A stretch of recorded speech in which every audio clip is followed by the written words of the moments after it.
Welcome to Scoop World Orders Purdue week. It is go time for the Bucks as the stretch continues. This October to remember is going to be something else. We're through the first leg of the race, the 4-leg race, and then we've got Purdue. Then we've got the big one against Penn State. Then we got to go to Camp Randall. This is a massive month for Ryan Day and the Buckeyes, so we are going to break all that down. We are going to hand out our awards for the Maryland game, get into Purdue, why it's been a little bit of a house of horrors in the past, why it sucks to play there, and everything else. And we're going to take your questions as well. That being said, as always, we appreciate you guys so much for joining us. We are cranking along. The site is poppin'. BuckeyeScoop.com is the #1 home for Ohio State sports. If you guys are not members, you need to join because it is crazy right now. Nonstop threads, a lot of great discussion, debate. It's a real clean site. It's really a good time, and I really love being on it all day, especially on a football Sunday. Nice, relaxing day after a Buckeye win. Browns are off. The Bengals won, so there's a lot of good vibes on the site. Even the Steelers won for all my Steeler Buckeyes that are out there. So we're going to break all that down. If you enjoyed this video, as always, please click like, click subscribe. Also, click that little alert bell. Shout out where you guys are watching from. I want to know where you guys are watching from. What do you think of the team? What needs to get changed? Put that down in the comments. Again, I always love reading what you guys have to say, and I love your opinions. So that being said, I'm going to bring in somebody who always has an opinion on everything, my good friend, Nevadabuck. Nevada, how are you tonight? You know, I'm doing great. It's been a great day of, I should say it was a better afternoon. The morning games in the NFL were kind of bad, but looking forward to this Sunday night game. I think it's going to be a lot of fun. And had some time to really kind of digest what happened yesterday with the Maryland game. Got a chance to watch it a second time, slow it down, see a few things, and I'm super happy to be 5-0 right now.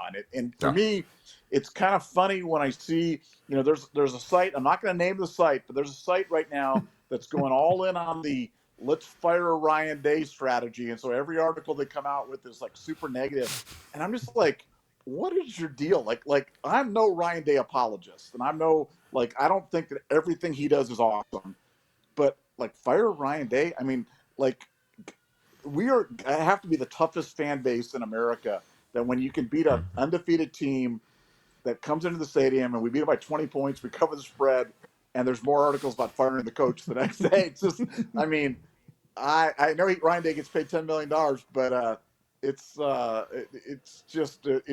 mind-boggling to me that could be the narrative after a game like yesterday. Even though I know we had some issues, but hey, look, everything's fixable, everything's correctable. Win it, advance, and stay perfect, and that's what we're doing. So I just don't understand what the problem is. I think it's an impossibly stupid take, but I also think that there's a lot of impossibly stupid people that write those kinds of things. But to me, it all comes down to, well, if not Ryan, then who? If you whack Ryan Day, who you bring in? Urban ain't coming back. Back in the olden days when Truss was there and Urban was out there lurking around, that was different. Because you had maybe the guy who was on the arc to be the greatest coach of all time sitting on the sidelines for a year, and magically he became the head coach. But if you whack Ryan, I don't know who comes in here. I mean, is it Luke? Is it Vrabel? I don't think it's Vrabel because Vrabel loves the NFL lifestyle. Luke hasn't really done anything to deserve being the Ohio State coach. He took Cincinnati to the playoffs, but he hasn't won at a major level, kind of a flash in the pan thing. The same thing Tom Herman kind of was. Now he's down at FAU, but I don't think there's an Xbox option. And honestly, I think that this team, I knew there'd be regression on the offensive line. Anybody who's not a total idiot would realize that, yes, Paris Johnson and DeWand, who are two NFL superstar tackles, are playing fantastic as rookies.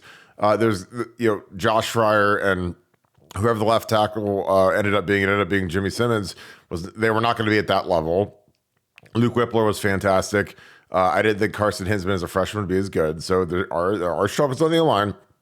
I totally get that.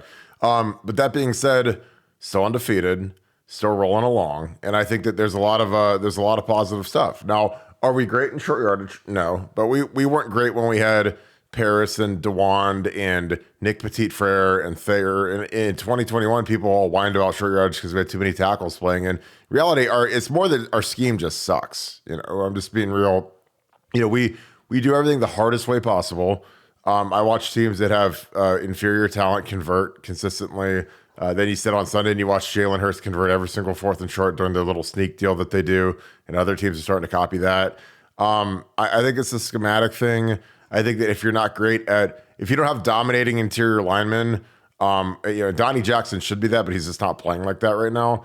You need to change the scheme. You need to be a little bit more diverse. You need to be just harder to guess where the play is going. And we're very easy to figure out. We have no constraint on the backside edge, and we get stopped. So if our guys aren't great at getting a push in the middle, you got to go to the edge. You got to throw it to Marvin. You got to throw it to Mecca. You got to figure out something to start converting some of these because, again, we haven't played a great team yet. Notre Dame, kind of showed themselves last night. They got smashed by Louisville. I think that they're going to hit tailspin mode because they already lost to us. They lost to Louisville. They're going to lose USC this Saturday at home. So I don't know I think Notre Dame's going to end up with 4 or 5 losses just because I don't think they're very good. And I think that we got them at a time when they were a top 5 team, but I didn't think they were a real top 5 team. Nevada, what would you do? Again, we always go back and forth this offensive coordinator mode to help the short yardage deal out because we don't get a great push on the inside. We're not great at combo blocks. What would you do? I mean, honestly, I would go 3 or 4. I would make 3 or 4 wide your base formation. No. Single offset back or maybe one tight end and just run remedial zone read action, and your running game will get immediately better. It just, yourself as an All-American right tackle there, no matter how good you are, when your head's up against a good football player, like not some guy from Youngstown State, but a guy from Michigan State or a guy from Michigan or Indiana or whatever it is, no matter how good you are, you're not going to just blow that guy off the ball one-on-one and just run him into the thing like Michael Orr in the blind side and run him into the stands. So it's like, you might do that on a double team. You might put a guy on roller skates and run him out there. But one-on-one, you're going to get a stalemate. And heaven forbid if they have more hats than you do. Right now I think we do offense the hardest way. I think back to the 2016. If the 2006 Ohio State Buckeyes team with Jim Tressel as the head coach can go 4 wide virtually the entire game against Michigan, why can't we do it in 2023 with these wide receivers, with this quarterback, with this running back? I mean, that's what I would do. I would spread teams out. I would quit dragging more hats into the box and us having time to run. I can, how I know we're predictable? Because when we're not predictable, the other team is completely jabberwocking and they have no idea what's going on. Like we ran a play yesterday where we had the same formation and Kyle kept it, and Sober was off by himself. We threw it 25-yard touchdown pass because we're so darn predictable that when we break tendencies, the defense doesn't know what to do about it. So I think that's my solution to it. I think that we need to embrace who we are. We're a spread pass first team that can also run the ball. And with a guy like Trey Henderson as your single offset back, you can break stuff with that. But that's what I do. I play to our team strengths. I think it would help Kyle McCord see the field better. I think it would help these offensive linemen not run into these mass fronts. And I would think it would help us make offense a little bit easier because I agree with you 100%. I think we're doing it the hardest way possible right now.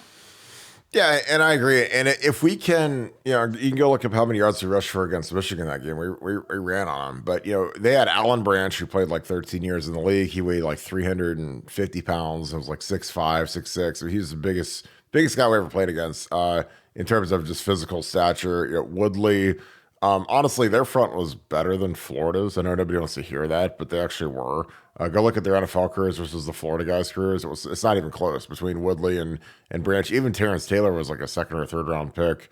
And then the other guy played like 4 or 5 years in the league too. So, I mean, their whole front, they're all NFL dudes. And, we made a decision because they like to disguise their blitzes that we're going to spread them out.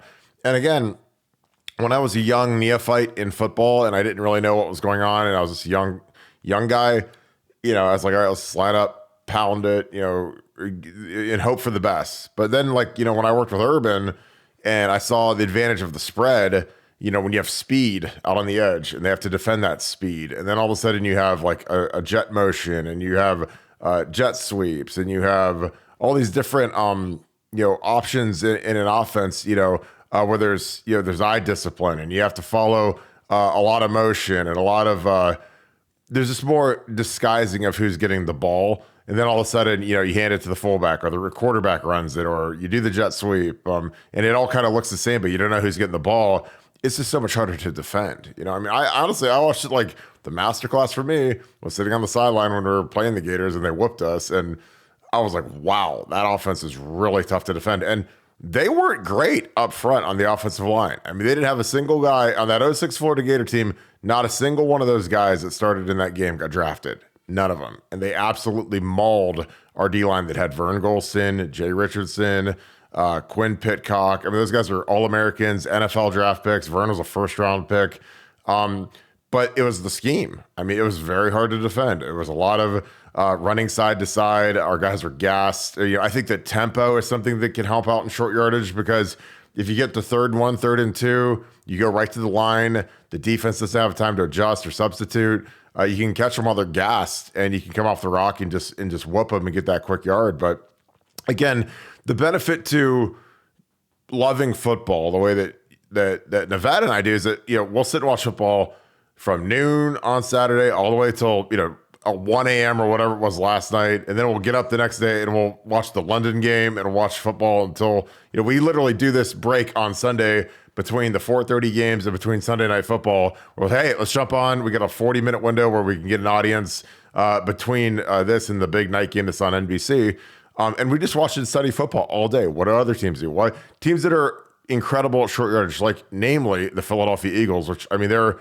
revolutionizing how to convert on short yardage. What do? Can we copy it? Why don't we do it? Is it because we're scared Kyle McCord's going to get hurt running a quarterback sneak? And my counter to that, as I've said to you 100 times, Nevada, is that Tom Brady is the greatest quarterback sneak person in the history of football, and he was doing it when he was 44 years old, and he never got hurt doing a quarterback sneak. So if he can do it, you don't need to be Michael Vick, you don't need to be RG3, you don't need to be Cam Newton or some massive mutant type quarterback to do it. I mean, Tom Brady's the most plain Jane, average looking guy in the universe physically, and he converted more short yardage plays than anybody. Nevada, what is your why do you surmise that we avoid the quarterback sneak?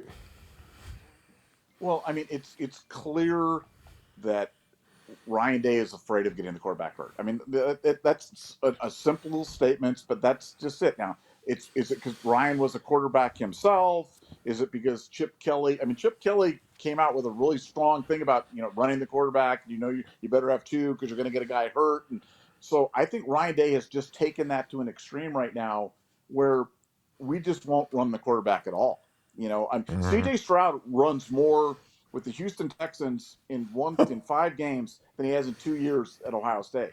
And that makes zero sense to me. So, at Ohio State, where you've got a guy like Kyle McCord, Kyle's a tough kid. Kyle's a sturdy kid. He's a thick kid. He's not like some little stick figure out there that's going to get broken in half. He can run a quarterback sneak. He can run the ball occasionally. And heaven forbid, if he went down, you know what? You have Devin Brown. It's not the end of the season. We've had years where if Justin Fields went down, that Chris Chugadlobovich ran in and played. You know what I'm saying? So, we're in a much better situation with Devin Brown as the backup, and frankly with Lincoln as the backup to the backup than we've ever been. So, don't be afraid to run the quarterback. Like you said, Philadelphia has made it an art form. They literally body surf on top with Jalen Hurts, and they have the two guys, but literally grab him under the shoulder pads and literally toss him across the line. And he's never down because there's bodies all over the ground, so he's never touching the ground. So, I mean, it works almost 100% of the time. Does it work 100? Nah, maybe 99. But that would solve a lot of problems. But everything you've talked about, tempo, backside constraint, spreading them out, all these things. But Ryan, where the passing game is so intuitive to him, and he's one of the great passing mind, offensive coordinators, play callers, head coaches ever that I've ever seen in college football. The running game is not intuitive to him. He seems to run at weird times, or when he's trying to force it, or he's trying to make a point, and it just seems so just jinky every time we do it. And do I think we miss Kevin Wilson? Yeah, I know we miss Kevin Wilson. Mm-hmm. And do I wish we had Kevin Wilson back? Yeah, I wish we had an adult in the box calling plays, because I think having Ryan Day, Justin Fry, and Brian Hartline, all your coordinators on the sideline on the offensive side, is a mistake. But that's end of rant. Yeah, I agree, and this is a first and 10. This is obviously not a short yardage, but this is part of the problem when you don't run constraint. You're not good at combo blocks. Like for me, if they're gonna play off on Marvin, I'm catching this and just throwing it right to him. I'm not messing around with this box. They've got they've got 8 up here. I mean, he's man up on I think that's G Scott. But again, our combos, we're high here. We get 0 movement. We get stalemates, which is fine, and he's often man, but he's unblocked, and our combinations are bad, so we can't get to the linebackers. So, when we hand the ball off, when there's no threat of the quarterback, you've got him, and him all ready to go. And you see 2 of the guys, we're supposed to be combination blocking to this guy, and this guy is the read key, and he knows that the quarterback's not keeping it. So, I mean, I don't know. I don't know what we're supposed to do here other than throw. I mean, the thing to do is just, if this guy has the balls to play off on Marvin, catch it, chuck it, done. Say, give a signal, say, hey, you block so he doesn't come off an ACL Marvin, and that's it. And then just keep, tell him to, hey, stay in the box and seal this guy, and then have Marvin make a move on this guy, bust it out here, whatever. But like, you have to do something because again, our combination blocks are poor, because again, if in a perfect world, you're here, you got these 2 work into this guy, you've got these 2 work into this guy, you've got him here, you're reading this guy, and he's in man, so you're running him off this way. But when you're running a read option, the problem is when you're reading this guy, I'll box the read key.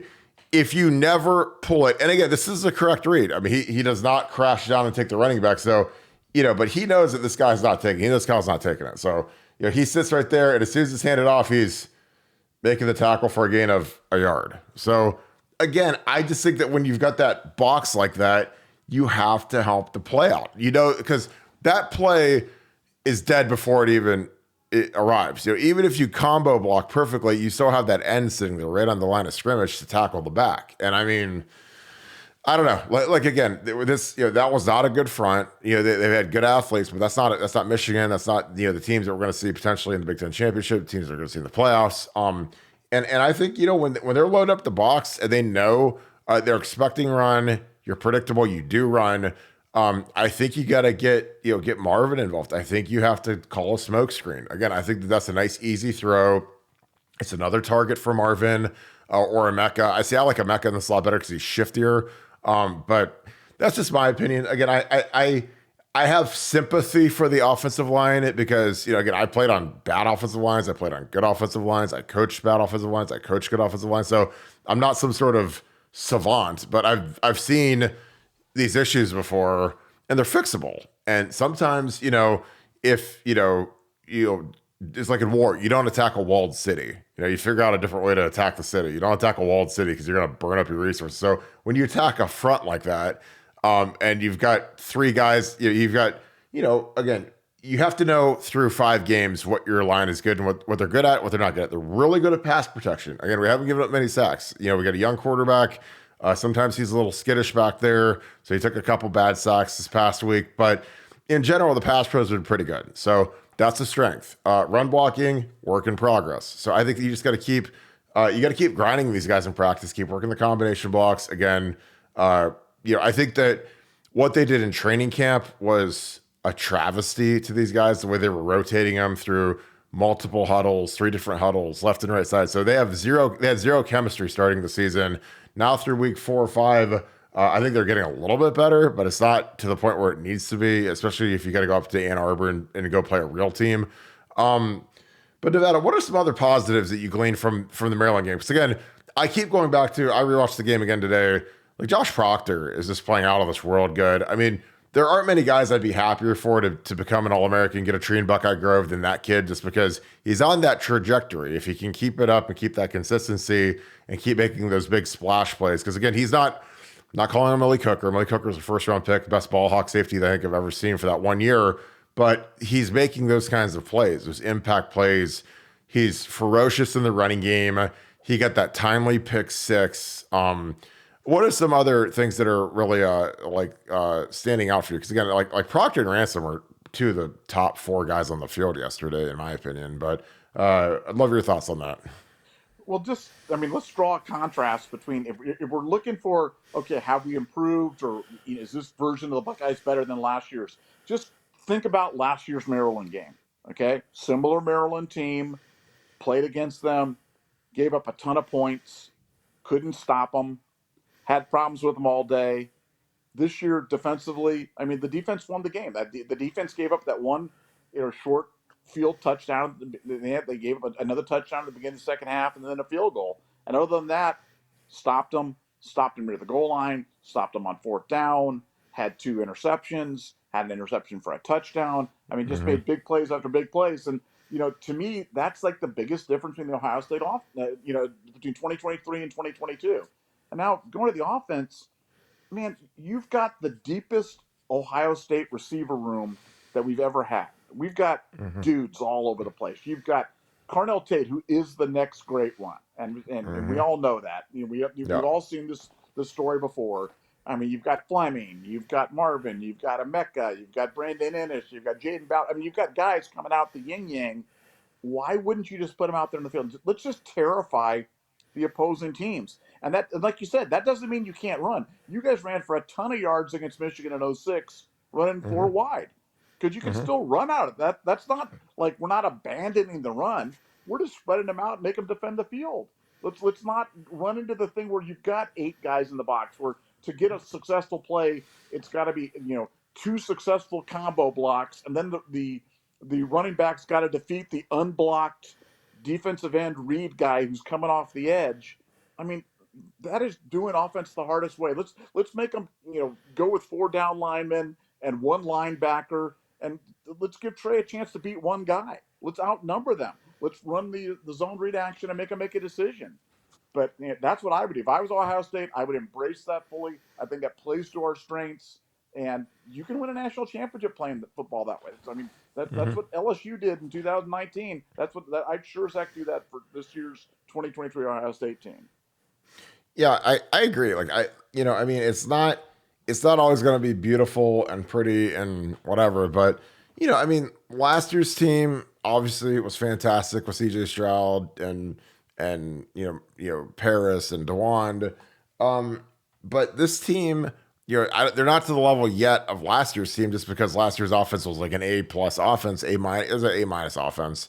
But the defense this year, I feel like, is a lot more coordinated. I feel like it's a lot better because they're in year 2 of the system. A lot of these guys are playing for, frankly, NFL draft positioning, NFL careers, just trying to get a shot. So I think that always motivates guys. Like, and a lot of guys were hurt. Like Denzel Burke was hurt last year, but like I said, I talk about it all the time. These guys turn it up a little bit more when that money's on the line and they're trying to. Denzel Burke wants to go pro. I mean, he's just unless something crazy happens, he's going to declare for the draft. I know that JT wants to go pro.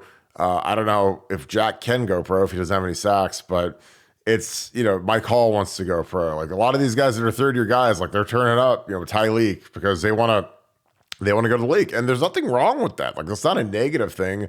Because like I always tell these kids, I'm like, look, whatever motivates you, if it's you want to take care of your mom, you got a little baby, you got your girlfriend, you just want to have like a Range Rover next year, whatever, like figure it out and just, gas it up and let's go. I mean, I didn't care whatever your motivation is. And this is a motivated defense. These guys, frankly, saved our bacon yesterday because, again, they scored the only touchdown that we had in the first half. And, 10-10 is a lot different than 10-3 or 13-3, if they aren't idiots and they hit that field goal. But I just think that there's a lot of momentum on that defensive side of the ball. I mean, they're winning games for us right now. They stood firm versus Notre Dame. Again, you look at some of these stat lines, they shut down 2 good quarterbacks. They're not Caleb Williams level quarterbacks, but they're good college quarterbacks. The kid at Notre Dame, Talia yesterday, less than 200 yards passing. Like, again, if you look at these stat sheets and you say, hey, I'll sign up for less than 200 yards passing by Talia and multiple turnovers, including a pick 6, you're taking that all day. If you look at, the Estabine, the kid from Notre Dame, the running back who led the nation in rushing coming into the game, and he had like I think 70 yards against us. I mean, you sign up for that every day. Their quarterback's numbers weren't great. So again, I think that Jim Knowles is doing a fantastic job, especially in the second half when he gets to go down at halftime, reorganize everything, adjust everything. And let's be real, like the myth of halftime adjustments. It is a myth. It's stupid. The second these guys come off the field after the first drive, there are adjustments being made. They don't sit around and wait. Well, let's wait till we get in the locker room at halftime. No, they're on the headphones. There's a lot of chatter coming down from the box. What do we need to fix? What got us? What are they trying to do against us? How do we fix it? And I think that the coordination between Jim Knowles as the leader of the defense with Tim Walton and Perry Eliano and the guys down on the sideline has been fantastic. And I think that's something that people don't talk enough about is how, when you have a leader, like there's a reason why, when they do their press conference at the Woody Hayes, they send Ryan Day, who is the leader of the offense, and they send Jim Knowles, the leader of the defense. So, I think that those are the two leaders of the football team. And I think that Ryan likes having a guy who takes on that role as the leader of the unit. He's not just there to be a figurehead or, hey, everybody gets to kind of be, he wants a authoritarian leadership on the defensive side of the ball. He wants a defensive head coach, and I think Jim Knowles is doing fantastic this year. Nevada, we are heading to West Lafayette, Purdue, a house of horrors. Obviously, the last time we were there in 2018 was one of the strangest games ever, where we get blown out by Rondell Moore and whatever. I lost there in 2004. We lost there in 2009. It's a really weird place. It's a place that'll be like half capacity when they kick the ball off. It'll be a noon game. It's probably the worst stadium in the Big Ten. It's a dump. It's a little crappy town. But what are your thoughts as we head into the Purdue game? Well, look, I'm always wary of Big Ten road games just because I'm old enough to have seen every possible configuration of Ohio State team lose in just incredible situations. Having said that, Purdue's not good. They just lost to Iowa. They got sacked 6 times by Iowa. They're not good on either one of the lines. This should be a comfortable game for Ohio State going in. I mean, it's as easy as a road game as you could possibly want going into kind of the next couple game stretch. And Ohio State should take care of business. And as we talked about, the Maryland game. Well, despite the fact that we won 20, there's plenty of things to talk about, to complain about, to be angry about. And the beautiful thing about great defense is great defense carries with you. We always talk about the things that carry with you are great defense in the running game. But we don't have the running game, but we do have great defense, and that has been a staple so far this year. It showed up every week. I have no reason to believe, given that we're not just dependent on one great transcendent talent at defensive end or just one great player. We're deep. We're deep and talented all over the defense and very well coordinated. I think the defense feasts, and we went a low scoring slug out with Purdue and just continue to advance and kind of move through the thing. And the rest, I hope that the national media heaps the disrespect on us, calls us the luck eyes, says whatever, and we just keep on cranking, man. That's just win in advance. Yeah, I totally agree. I'm just gonna highlight this because JT Tuimoloau takes a lot of crap because of the sack numbers. He's got 1.5 now. Jack's still looking for the first one, but this is 4th and 1. Quarterback run. This is kind of mano-y-mano. They've basically got 6 blockers. We've got about 7-ish in the box. So basically 7 on 7. And, you watch JT here, a guy that everyone harps on about sacks. This play he makes, and again, also credit to Tylee taking on this double team. Credit to Ty Hamilton taking on the double teams, keeping these guys free. Gap sound, absolutely perfect. But JT takes on the crosser. The tight end is coming to wham back on him. And that is such a great play on 4. You know how hard it is to stop 4th and 1? I know you say as an Ohio State fan, well, we get stopped on 3rd one all the time, but this is an amazing play by JT Tuimoloau. He gets them, and then again, you got to give credit to these guys in the middle, to Tylee, because again, these guys are they're the unsung heroes of the whole team, or the defensive tackles, because these guys get double teamed. I wish that there was a way that you could have like an Ohio State fan experience where you get to put on this gear and get hit by two guys that weigh like 330 pounds each, like 40 times a game over the course of 2 hours and see how your body felt. Like, that's what these guys got to do. That's what they sign up for. And, there's no statistic for defeating a double team or keeping linebackers free so that Tommy can get one of his 13 tackles. But, you watch JT here. I mean, this is just phenomenal. The tight end kind of just whatever. But, I mean, JT, he runs through him, gets a tackle. And again, on the stat sheet, all that shows up as is one tackle. But in reality, to me, tackles aren't all the same. Like when it's 4th and 1 and you split through a tight end, you get the quarterback down on the ground, the offense gets to come out, the stadium's electrified because we stopped them on short yardage. When they have, and it was a good call. I mean, it's a good call by Mike Locksley. Of course, you want to go for it on the road because you're kind of going for broke when you're playing Ohio State. But I just think that is something that people don't see enough of. People are obsessed with sacks and statistics, and again, and that's fine or whatever. But those are the kind of plays that you watch those and you see through the course of the season what turns the tide. Like that play and Josh Proctor's play where he got the pick six and he was able to get it in the end zone.